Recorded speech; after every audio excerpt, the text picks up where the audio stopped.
Episode 114। मैंने रकम जारी डॉक्टर की तरफ बढ़ा दी। उसने झपट कर रकम ली और जल्दी जल्दी अपनी जेबों में ठूंस ली। फिर उसने अपना बक्स खोलकर इंजेक्शन निकाला, कुछ कैप्सूल और टैबलेट्स निकाली और बोला, फिलहाल मैं 2 दिन की दवा दे रहा हूँ, बाद में ये दवाएं तुम बाजार से ले लेना।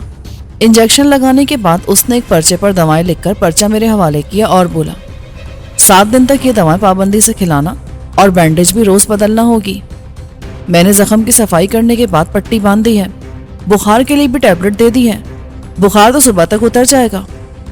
डॉक्टर साहब, कल जख्म की ड्रेसिंग करने तो आप आएंगे ना? मैंने पूछा। नहीं भाई। उसने किसी बहुत ज्यादा मसरूफ डॉक्टर की तरह नफी में सर हिलाया। कल तुम इसे क्लिनिक पढ़ने आना। मैंने दवा का पर्चा जेब में रखा और उस जाली डॉक्टर का बैग एक तरफ रखते हुए बोला, मैंने 50,000 चौकटा देखने के नहीं दिए थे।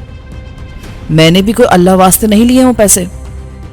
अच्छा, ज्यादा बहस मत करो, सीधे हाथ से रकम निकालो और चलते फिरते नजर आओ। ये क्या बकवास है? डॉक्टर मोहम्मद, हाथ में आई हुई रकम कभी? वो बोलते बोलते दहशतज़दा होकर खामोश हो गया, क्योंकि मैंने अचानक रिवॉल्वर निकाल लिया था। तुमने गोली के जख्म देखे हैं तो रिवॉल्वर के भी देखे होंगे, और ये भी तुम जानते होगे कि जो रिवॉल्वर मेरे हाथ में है वो कितना मोहलिक है। मैं चलता हूँ। पहले पैसे निकालो। निकालता हूँ, डॉक्टर लरजते लहजे में बोला। फिर उसने जल्दी जल्दी अपनी जेबों से सारी रकम निकालकर मेरी तरफ बढ़ा दी। अब यहाँ से चलते फिरते नजर आओ। मैंने नोट अपनी जेबों में ठूंसते हुए कहा। फिर कुछ तौक़ुफ़ के बाद मैं तैमूर से बोला, बस अब यहाँ से निकलने की तैयारी करो। मेरा ख्याल है कि मैं यहाँ से टैक्सी में चला जाऊंगा। तैमूर ने कहा, हालात साजगार हुए तो तुम भी आ जाना। मुमकिन है जीरे का घर अब भी पुलिस की निगरानी में हो। तो फिर तुम निकल जाओ, मैं भी यहाँ से जा रहा हूँ। किसी तीसरे दर्जे के होटल में ठहर जाऊंगा और 1-2 दिन बाद तुमसे खुद ही राब्ता कायम करूंगा। आधे घंटे बाद तैमूर अफजल के साथ निकल गया। अफजल उसे टैक्सी स्टैंड तक छोड़ने गया था। मैंने उसे कहा भी था कि गाड़ी में टैक्सी स्टैंड तक छोड़ देता हूँ, मगर वो माना नहीं था। ना जाने इसमें तैमूर की क्या मसलहत थी। उसके जाने के बाद मैंने भी अपना सामान समेटकर ब्रीफकेस में रखा, राइफल उठाई और दरवाजा खुला छोड़कर गली में निकल गया। मेरी गाड़ी उसी जगह खड़ी थी जहां मैंने सुबह पार्क की थी। मैंने दरवाजा खोलकर उसमें ब्रीफकेस रखा ही था कि बाएं तरफ की गली से एक शख्स दौड़ता हुआ मेरे सामने आ गया और खुशामदाना लहजे में कहने लगा, मैं बहुत परेशान हूँ साहब, मेरी कुछ मदद कर दें। मैंने जेब में हाथ डालकर 2-3 नोट निकाले। मैं भिखारी नहीं हूँ जनाब, मेरी बच्ची की तबीयत अचानक बिगड़ गई है, मैं उसे डॉक्टर के पास ले जाना चाहता हूँ। अगर आप उसे अपनी गाड़ी में ले चले तो। कहाँ है तुम्हारी बेटी? क्या तकलीफ है उसे? उसकी बीमारी अब तक किसी डॉक्टर की समझ में नहीं आई। उसके हाथ पैर मुड़ जाते हैं, मुंह से झाग निकलने लगते हैं और आवाज भारी हो जाती है। बाज़ औकात तो ऐसा कुछ भी नहीं होता, बस वो बोलती बहुत ज्यादा है और उर्दू फारसी के शेर पढ़ती है। हालांकि फारसी जुबान मेरी 7 पुश्तों में किसी ने इतनी रवानी से नहीं बोली होगी। ले जाना कहाँ है उसे? शेरशाह के इलाके में एक बुजुर्ग है, वही उसका इलाज कर रहे हैं। ठीक है, मैं उसे ले चलता हूँ। तुम्हारा नाम क्या है वैसे? मेरा नाम बिलाल है जनाब, मैं एवरशाइन पेंट में मुलाजिम हूँ। चलो लड़की को लेकर आओ। मैं भी उसे लेकर आता हूँ, अल्लाह आपका भला करे जनाब। वो खुशामदाना लहजे में बोला और तेजी से गली में दाखिल हो गया। एक दफा तो मेरे दिल में ख्याल आया कि इस चक्कर में नहीं फंसना चाहिए। उसकी बेटी अगर बीमार है तो मुझ पर उसकी जिम्मेदारी नहीं है, मुझे यहाँ से भाग जाना चाहिए। मैं वहां से चला जाना चाहता था, मगर उस आदमी से वादा करके वादा खिलाफी करना मुझे कुछ अच्छा नहीं लग रहा था। ख्वाहिश के बावजूद मैं वहां से ना जा सका। थोड़ी देर बाद बिलाल अपनी बेटी को लेकर आ गया। मेरा ख्याल था कि वो 8-10 साल की कोई बच्ची होगी, मगर वो तो मुझे किसी कॉलेज या यूनिवर्सिटी की स्टूडेंट लग रही थी। चेहरे से भी खासी सुलझी हुई दिखाई दे रही थी, और हैरत अंगेज बात यह थी कि वो मुझे कहीं से बीमार भी नहीं लग रही थी। लड़की का जायजा लेने के बाद मैंने घूरकर बिलाल को देखा तो वो तेजी से आगे आया और बोला, सर यह है मेरी बेटी कुलसूम। फिर वो आहिस्ता से बोला, कुलसूम इस वक्त भी दौरे की कैफियत में है। इस वक्त शोर शराबा करने के बजाय बहुत मुश्किल किस्म की बातचीत कर रही है। कुलसूम आहिस्ता से हंसी और बोली, क्यों गर्दिश मदाम से घबरा ना जाए दिल, इंसान हूं, प्याला व सागर तो नहीं हूं मैं। मिस कुलसूम, आप किस क्लास में पढ़ती हैं? आप भी क्लास कॉम्प्लेक्स में मुब्तला हैं। सारी खराबी इस तबकाती निज़ाम की है। मेरा मकसद उस क्लास से नहीं था, मेरा मतलब है कि आप किस जमात में पढ़ती हैं। अच्छा, میں एमए प्रीवियस की स्टूडेंट हूँ। अच्छा चलिए गाड़ी में बैठिए। मैंने पिछला दरवाजा खोलते हुए कहा, आप मुझे कहाँ लेके जा रहे हैं? कुलसूम के लहजे और आंखों में पहली दफा मुझे दीवानगी की झलक सी दिखाई दी। हम जरा घूमने चल रहे हैं, बिलाल जल्दी से बोला। कुलसूम उसकी बात से मुतमईन हुई या नहीं, मगर वो वक्ती तौर पर पुरसुकून जरूर हो गई थी। बिलाल मेरे साथ अगली सीट पर बैठ गया। मैंने आहिस्तगी से गाड़ी आगे बढ़ा दी। मुझे छठी हिस्स अब भी खबर कर रही थी कि मैं जो कुछ कर रहा हूँ गलत कर रहा हूँ। मुझे ये नहीं करना चाहिए, वरना मैं किसी मुश्किल में फंस सकता हूँ। मगर मैंने उन खदशात पर कोई कान न धरा और खामोशी से ड्राइविंग करता रहा। आप क्या करते हैं साहब? बिलाल ने पूछा। मैं फिलहाल तो कुछ नहीं करता। अरे छोड़े बाबा, कुलसूम ने तंजिया लहजे में कहा। इस किस्म के लोग कभी कुछ नहीं करते। वो समझते जरूर हैं कि बहुत कुछ कर रहे हैं, पूरे मुल्क की जिम्मेदारी उनके कंधों पर है, वगैरह वगैरह। हकीकत ये होती है कि वो कुछ नहीं कर रहे होते। मैंने चौंक कर कुलसूम की तरफ देखने की कोशिश की, मगर वो मुझे बैकव्यू मिरर में नजर न आई। मैंने बुलंद आवाज में पूछा, तुम मुझे कैसे जानती हो? मैंने आपको कहीं देखा है। मुमकिन है वो आपका हमशक्ल हो, मुमकिन है आपकी शक्ल उसकी तरह हो। किसकी तरह? मैंने उलझ कर कहा। मैं उससे मजीद कुछ पूछना चाहता था कि सड़क के ऐन बीच में मुझे एक ट्रक खड़ा दिखाई दिया। वो ट्रक इस अंदाज में खड़ा किया गया था कि पूरी सड़क ब्लॉक होकर रह गई थी। मैं तो बिलाल के कहने पर कभी दाएं और कभी बाएं मुड़ता रहा था। वो भी साइड का इलाका था, मगर अभी वहां सिर्फ तामीरात हो रही थी, वो भी लोगों ने अधूरी छोड़ रखी थी। वो इलाका बिल्कुल सुनसान था और किसी का रास्ता रोकने के लिए बेहतरीन था। मैंने गाड़ी रोकी और पीछे घूम कर देखा तो पीछे की तरफ भी एक जीप खड़ी थी। उसमें कम से कम 2 आदमी तो मुसल्लह होंगे। मुझे 2 राइफलों की नालें दिखाई दी। मैंने दरवाजा खोलकर नीचे उतरना चाहा तो अचानक फायरिंग शुरू हो गई। मैंने फुर्ती से अपना सर अंदर की तरफ कर लिया। फिर मुझे अपनी इस एहतियात पर खुद ही हंसी आ गई। फायरिंग से तो गाड़ी के अंदर भी नुकसान पहुंच सकता था। मैंने तेजी से इर्द गिर्द का जायजा लिया, फिर ब्रीफकेस खोलकर अपनी राइफल निकाल ली और उसे असेंबल करने लगा। देखिए साहब, यहां फायरिंग मत कीजिएगा, बिलाल ने कहा। बको मत, तुमसे तो मैं बाद में निपटूंगा, अभी मैं जरा इन नामालूम लोगों से तो निमट लूं। जबरदस्त फायरिंग हो रही थी और मैं खुद को लानत पलामत कर रहा था कि खामखा ये अजाब मोल लिया है।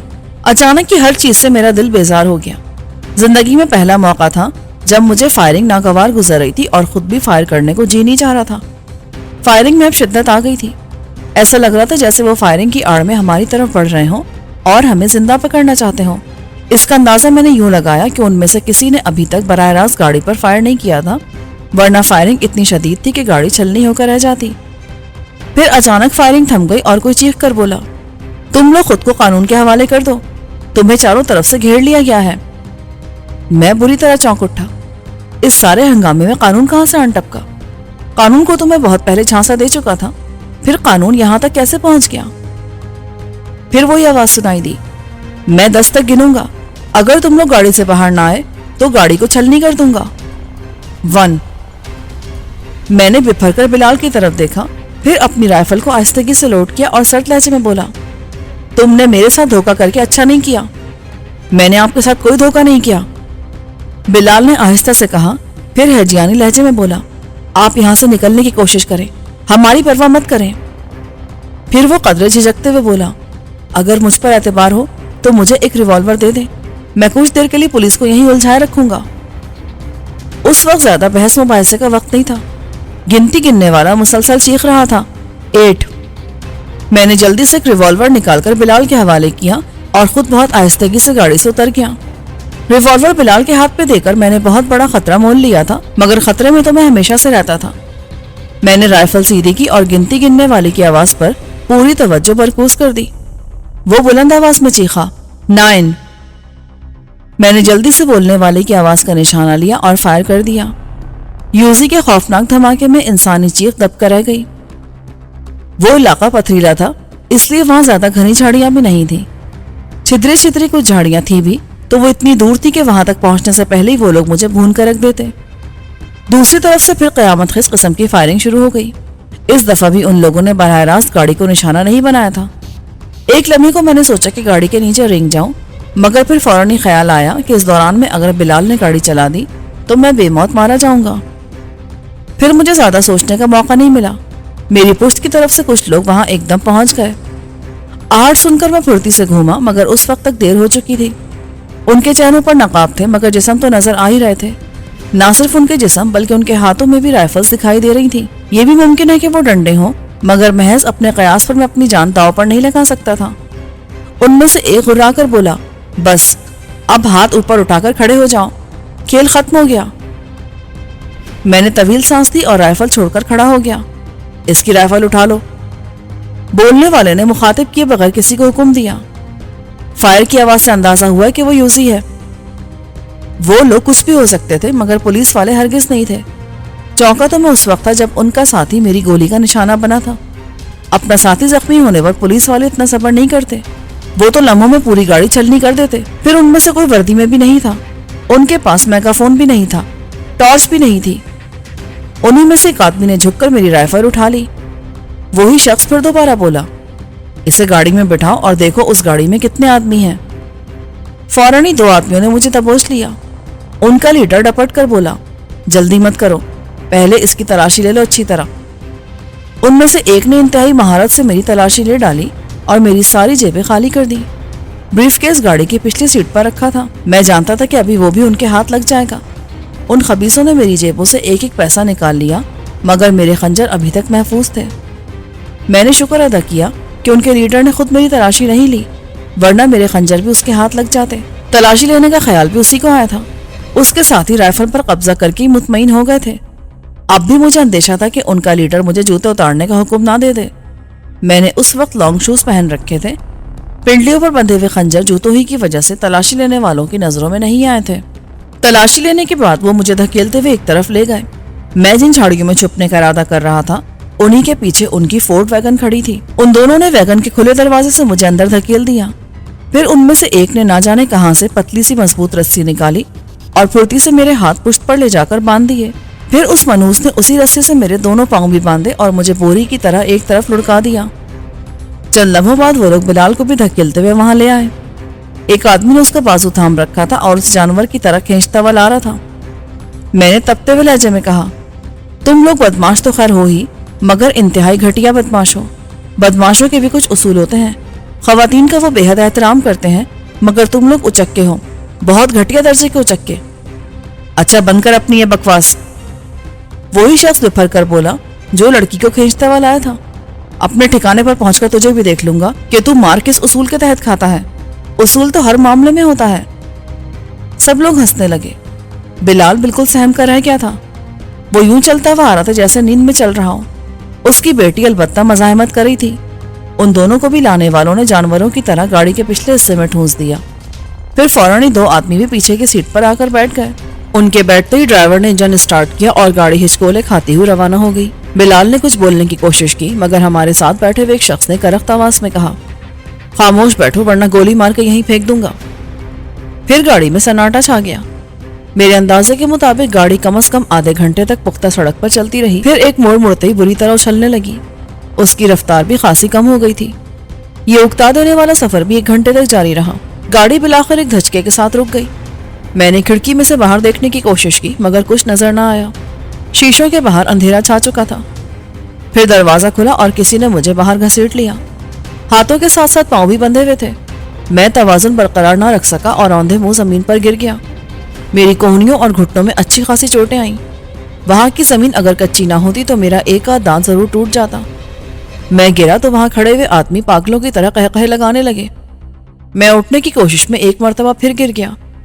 2 आदमी मुझे इसी हालत में मुर्दा कुत्ते की तरह खींचते हुए आगे बढ़े। मैंने अंधेरे में आंखें फाड़ फाड़ कर देखने की कोशिश की कि वो लोग हमें किस जगह पर लाए हैं, मगर कुछ दिखाई ही ना दिया।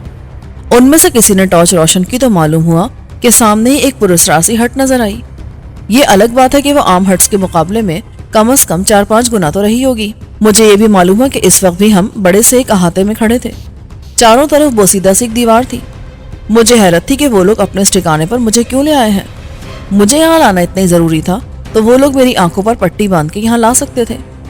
अंदर की तरफ घुसते हुए मैं इन्हीं बातों पर गौर करता रहा। अचानक वहां 2-3 गाड़ियों के इंजन की आवाज गूंजी। फिर गाड़ियां रुकने की आवाज सुनाई दी और उसके साथ ही फायरिंग की आवाज आई। मुझे धकेलने वाले पलट कर झपटे थे। उस वक्त एक तेज आवाज गूंज रही थी, कामरान घबराओ मत, मैं आ गया हूँ।